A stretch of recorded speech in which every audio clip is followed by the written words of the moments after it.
இந்த மாதிரி ஒரு சூப்பரான கவுன் எப்படி ஈஸியாக ஸ்டிச் பண்ணுறதுன்னு சொல்லித்தரேன். இது வந்து ஒரு சாரீலேருந்து நான் கன்வெர்ட் பண்ணியிருந்தேன். இது ஒரு வயசு குழந்தைக்கு போடுறது. ஆனால் அவங்க கண்டிப்பாக ஒரு 2 to 3 இயர்ஸ் ஆனால் கூட இதை போடுற அளவுக்கு உள்ள துணி கொடுத்து ஸ்டிச் பண்ணியிருக்கேன். நீங்கள் ஸ்டிச் பண்ணும்போது எப்போவுமே உள்ள எக்ஸ்ட்ரா துணி கொடுத்து ஸ்டிச் பண்ணிட்டீங்கன்னா அவங்க பிரித்து விட்டு யூஸ் பண்ணுறதுக்கு ரொம்பவே நல்லாயிருக்கும். வாங்க இது எப்படி ஸ்டிச் பண்ணுறதுன்னு பார்க்கலாம். இதுக்கு பெரிய ஸ்டிச்சிங் நாலேஜ் தெரியணும்னு அவசியம் இல்லை. நான் பேசிக்காக சொல்லித்தரேன். கண்டிப்பாக ட்ரை பண்ணி பாருங்கள். And welcome to our channel Selvadurai. வாங்க இன்றைக்கி வீடியோக்குள்ளே போகலாம். இதுக்கு நான் ஒரு ரெக்டாங்கிள் ஷேப்பில் ஒரு கிளாத்தை ஃபோல்ட் பண்ணி வச்சுருக்கேன் 4. அதோட லென்த்து பார்த்திங்கன்னா 8 இன்ச் வருது. அதோட பிரெத் அகலம் பார்த்துக்கிட்டிங்கன்னா 6 இன்ச் வருது. நான் இந்த சைஸில் எடுத்திருக்கேன். உங்களோட ட்ரெஸ்ஸு சைஸ்க்கு ஏற்ற மாதிரி எடுத்துக்கோங்க. ஃபஸ்ட்டு ட்ரெஸ்ஸை வச்சுட்டு அதுக்கேற்ற மாதிரி கட் பண்ணிக்கிட்டிங்கன்னா கிளாத்து வந்து வேஸ்ட் ஆகாமல் இருக்கும். அதே மாதிரி ட்ரெஸ்ஸை நல்லா நீட்டாக ஃபோல்ட் பண்ணி எந்த சுருக்கமும் இல்லாமல் இந்த மாதிரி வச்சு அளவு எடுத்துக்கோங்க. ஷோல்டர், ஆர்ம் ஹோல், அதே மாதிரி முன்னாடி நெக்கு எல்லாம் எடுத்துக்கிட்டு கொஞ்சம் எக்ஸ்ட்ரா எடுத்துக்கோங்க. ஒரு 1/2 இன்ச் போல் நம்ம உள்ளே மடித்து தைக்கிறதுக்கு தேவைப்படும். அதே போல் கட் பண்ணி எடுத்துக்கோங்க. இந்த மாதிரி மேலே ஷோல்டர் இந்த மாதிரி கட் பண்ணி எடுத்துக்கலாம். நம்ம 2 ஃபோல்ட் பண்ணாலும் அந்த இடத்துல ஜாயிண்ட் இருக்கும். இது நீங்கள் கட் பண்ணாமல் வச்சுக்கலாம். ஆல்ரெடி நம்ம அங்கே ஸ்டிச்சு தான் போடணும் அகைன். அதே மாதிரி மெயின் கிளாத்தில் அதே மாதிரி வச்சு இதே மாதிரி கட் பண்ணி எடுத்துக்கோங்க. ஷோல்டர், ஆர்ம் ஹோல் எல்லாமே நான் சொல்கிறத விட பார்த்தீங்கன்னா நல்லா புரியும்னு நினைக்கிறேன். எக்ஸ்ட்ரா கிளாத் ஒரு 1/2 இன்ச் போல் வச்சுக்கோங்க. லைனிங்கை விட மெயின் கிளாத்தில் ஒரு 1/2 இன்ச் கிளாத் இருக்கணும். அடுத்து வந்து கைக்கு இந்த மாதிரி ஒரு சைஸில் நான் பஃப் கை வைக்கிறேன். அதனால் இவ்வளோ பெரிய கிளாத் எடுத்திருக்கேன். ஒரு 4 இன்ச் போல் 17 இன்ச் வந்து அகலம் வச்சு எடுத்துக்கிறேன். அதை 4ஆக மடித்து இந்த மாதிரி கை மார்க் பண்ணி எடுத்துக்கலாம். இதுக்கு பெரிய மார்க்கிங் அளவெல்லாம் தேவையில்லை. அப்படியே ரஃபாக மார்க் பண்ணி எடுத்துக்கோங்க. அதே மாதிரி கட் பண்ணிவிட்டு பஃப் கை வச்சுருக்கனால இவ்வளோ பெருசு எடுத்துருக்கேன். அதை 2ஆக கட் பண்ணி எடுத்துக்கலாம். அகைன் இதை வந்து ஒரு மெயின் கிளாத்தில் போட்டு எடுத்துக்கலாம். நான் அதே ஷேப்பில் இருக்கக்கூடிய ஒரு மெயின் கிளாத் எடுத்து அதே 2ஆக ஃபோல்ட் பண்ணி அதையே நான் மறுபடியும் அகைன் 2ஆக ஃபோல்ட் பண்ணி 4 ஃபோல்டிங் வர்ற மாதிரி வச்சுட்டு இந்த லைனிங் கிளாத் எடுத்து அது மேலே வச்சு அதே மாதிரி கட் பண்ணி எடுத்துக்கோங்க. எப்போவுமே லைனிங்கை விட மெயின் கிளாத் வந்து ஒரு 1/2 இன்ச் எக்ஸ்ட்ரா இருக்க மாதிரி பார்த்துக்கோங்க. நம்மளுக்கு லைனிங் கொஞ்சம் மெஷர்மெண்ட்ஸ் தப்பாக இருந்தாலும் நம்ம மெயின் கிளாத் எடுத்து அட்ஜஸ்ட் பண்ணிக்கிற மாதிரி. அடுத்து வந்து நான் கீழே பாவாடைக்கு வந்து அளவெடுக்க வந்திருக்கேன். உங்கள் சுற்றளவு எவ்வளோ தேவையோ அதுக்கு தகுந்த மாதிரி எடுத்துக்கோங்க. கொஞ்சம் ஜாஸ்தியாக எடுத்துக்கிட்டிங்கன்னா நம்ம ஃப்ளவர் நிறைய வச்சுக்கலாம். நான் ஹைட் வந்து ஒரு 10 இன்ச் போல் வச்சுட்டு அகலம் வந்து நான் எவ்வளோ சாரீ இருக்கோ அதை ஃபுல்லாக அப்படியே பாதி சேலை கிடச்சிது எனக்கு. அந்த பாதி சேலையை அப்படியே வெட்டி எடுத்துக்கிட்டேன். ஏன்னா ஒரு வயசு பாப்பா அதை ரொம்ப வச்சாலும் தடுக்கும்.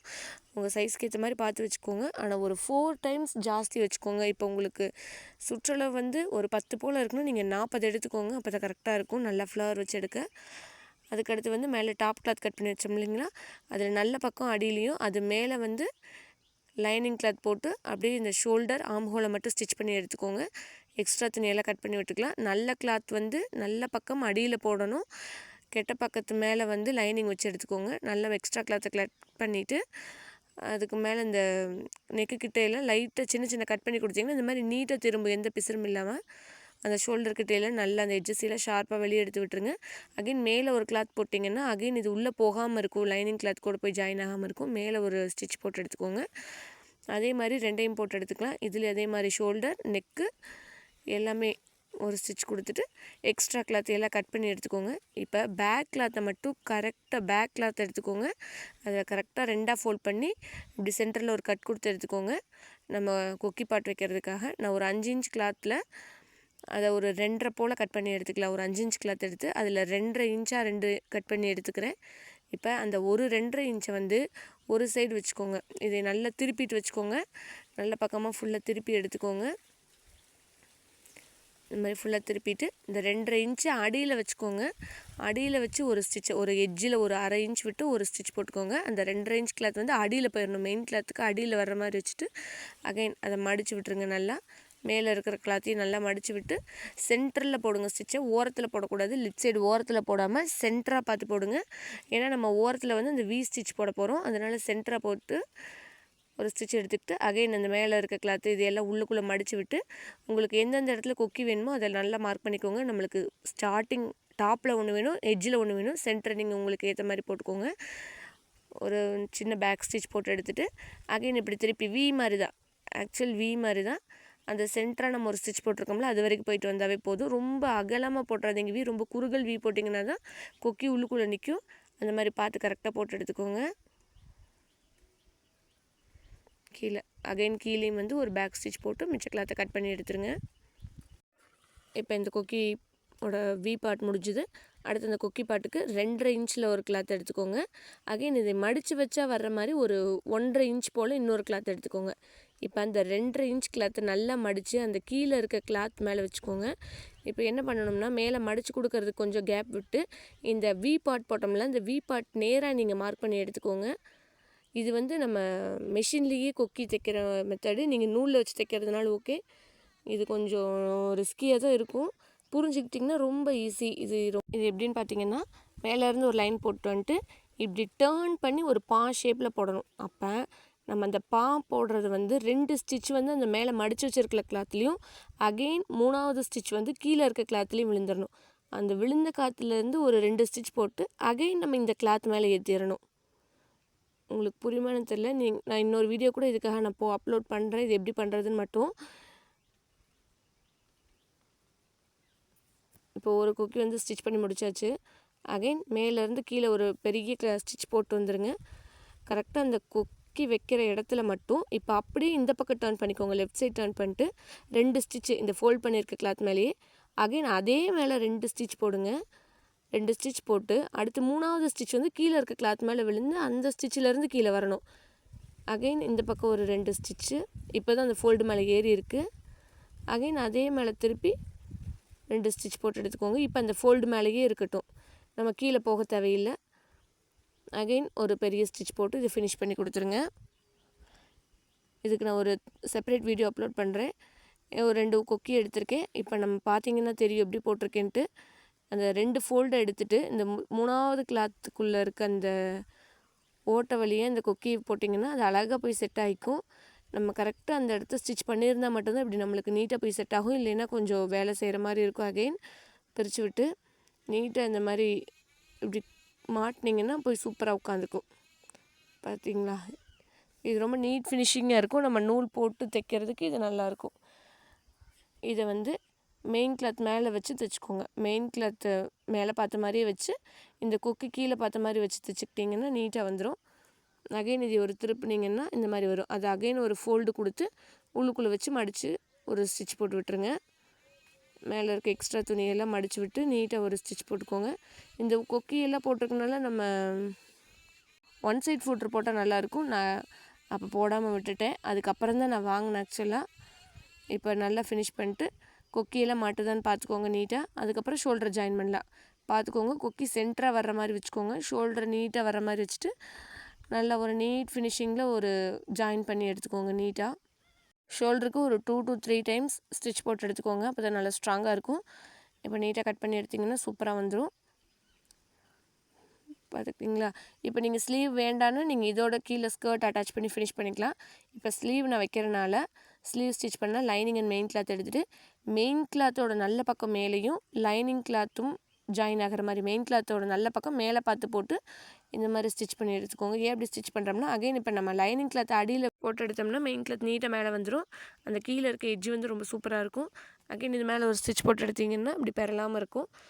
மெயின் கிளாத் மேலே ஒரு ஸ்டிச் பண்ணி எடுத்துக்கோங்க. இதையும் போல் லைனிங் கிளாத்தை நல்லா நீட்டாக உள்ளே இழுத்து விட்டு பண்ணிக்கோங்க, இல்லை சுருக்கமாயிரும் இந்த இடத்துல. இப்போ அதே போல் எக்ஸ்ட்ரா கிளாத்தையெல்லாம் கட் பண்ணி எடுத்துக்கோங்க. இதுக்கு மேலே நம்ம எக்ஸ்ட்ரா கிளாத் விட்டோம்னா ஸ்டிச் பண்ணும்போது லைனிங் கிளாத்தில் படம் மெயின் கிளாத்தில் மட்டும் ஸ்டிச்சிங் விழுந்துடும். இப்போ லைனிங் கிளாத் உருவிட்டு வந்துடும். இந்த மாதிரி நீட்டாக லைனிங் கிளாத்துக்கு ஏற்ற மாதிரி ஸ்டிச் பண்ணிவிட்டு அடுத்து இதில் வந்து இந்த மாதிரி ஃப்ளீட்ஸ் வைக்க போகிறோம். இல்லை ஒரு ஃப்ளேராக ஒரு பஃப் ஃப்ளீட் வைக்கிறதுனால நான் கொஞ்சம் பெரிய பெரிய ஃப்ளீட்டாகவே வச்சு எடுத்துக்கிறேன். உங்களுக்கு எவ்வளோ கிளாத் இருக்கோ அதுக்கு தகுந்த மாதிரி வச்சு எடுத்துக்கோங்க. இந்த மாதிரி வந்துடும். அகைன் அதே மாதிரி மெயின் கிளாத்தை மேல் பக்கமாக போட்டு லைனிங் கிளாத்தை மேலே போட்டு அதே மாதிரி கட் பண்ணி ஸ்டிச் பண்ணி எடுத்துக்கோங்க. 2 ஹேண்ட்ஸும் சூப்பராக வந்துடும். ஸ்லீவும் அடுத்து நம்ம மெயின் கிளாத் கூட கொண்டு அட்டாச் பண்ணலாம். இப்போ நல்ல பக்கம் மேலே பார்த்த மாதிரி போடுங்க பாடியோடத. ஸ்லீவுக்கு லைனிங் கிளாத் மேலே படுற மாதிரி போட்டு ஸ்டிச் பண்ணிக்கோங்க. புரியும்னு நினைக்கிறேன்.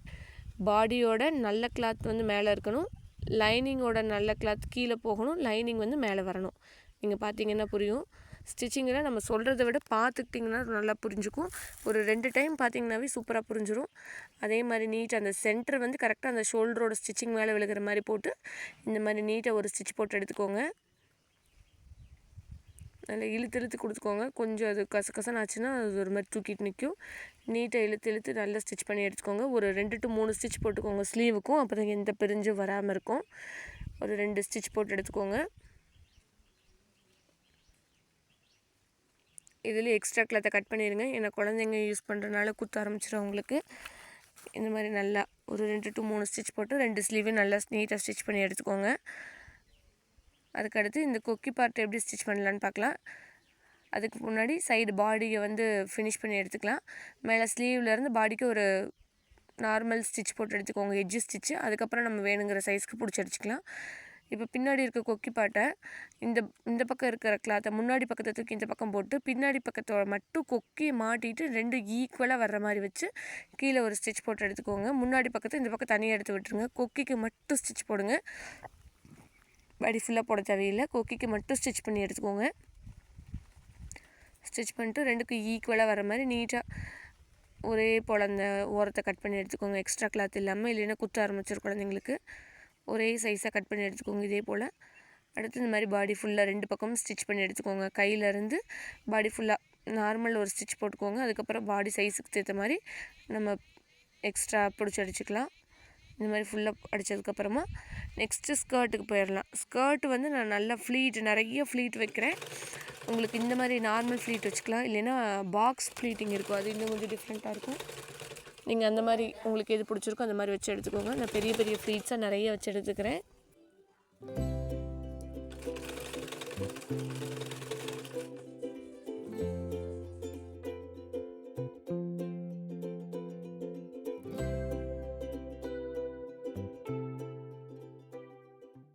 அப்படியே கரெக்டாக மெஷர் பண்ணி பார்த்துக்கோங்க. உங்களுக்கு எத்தனை இன்ச்சஸ் வேணுங்கிறதையும். நீங்கள் இப்போ 40 இன்ச்சஸ் எடுத்திருக்கீங்கன்னா உங்களுக்கு 10 இன்ச்சஸ் வேணுன்னா நீங்கள் நல்லா இந்த மாதிரி ஃப்ளீட் வச்சதுக்கப்புறம் அகைன் உங்களுக்கு அந்த 10 இன்ச்சஸ் கிடைக்கணும். அதுபோல் நல்லா நீட்டாக ஃப்ளீட் வச்சு எடுத்துக்கோங்க. அப்பப்போ மெஷர் பண்ணி ஸ்டிச் பண்ணிக்கோங்க. நல்லா ஸ்டிச் பண்ணிட்டு அடுத்து 2 எட்ஜையும் ஜாயின் பண்ணிடலாம். அடுத்து மேலே கீழேயும் நல்லா பேக் ஸ்டிச் போட்டு நீட்டாக இதுலேயே ஒரு 3 ஸ்டிச் போல் எடுத்துக்கோங்க. ஏன்னா பாவாடையெல்லாம் மேபி பிரிஞ்சுக்கிட்டு வர வாய்ப்பு இருக்குது. நல்ல ஒரு 3 ஸ்டிச் போட்டு பேக் ஸ்டிச் போட்டு நல்லா ஸ்டிச் பண்ணி எடுத்துக்கோங்க நீட்டாக.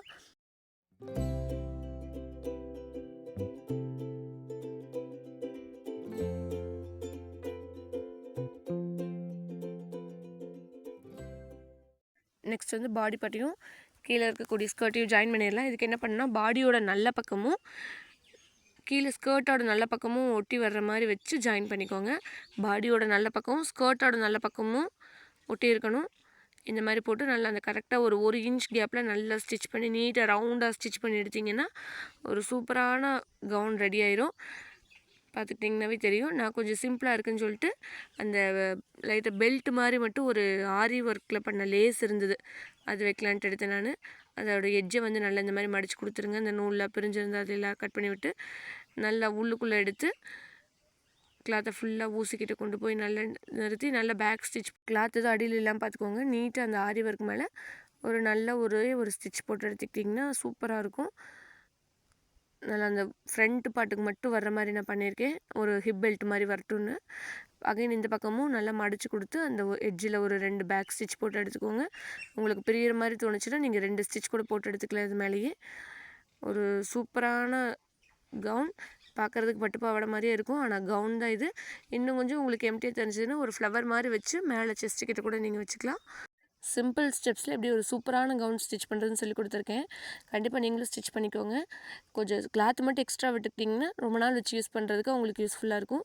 நீங்கள் உங்கள் குழந்தைங்களுக்கும் ஸ்டிச் பண்ணாலும் இதே மாதிரி ஸ்டிச் பண்ணுங்கள், சூப்பராக இருக்கும். கண்டிப்பாக ட்ரை பண்ணி பார்த்துட்டு எப்படி இருக்குன்னு எனக்கு சொல்லுங்கள். பாய்.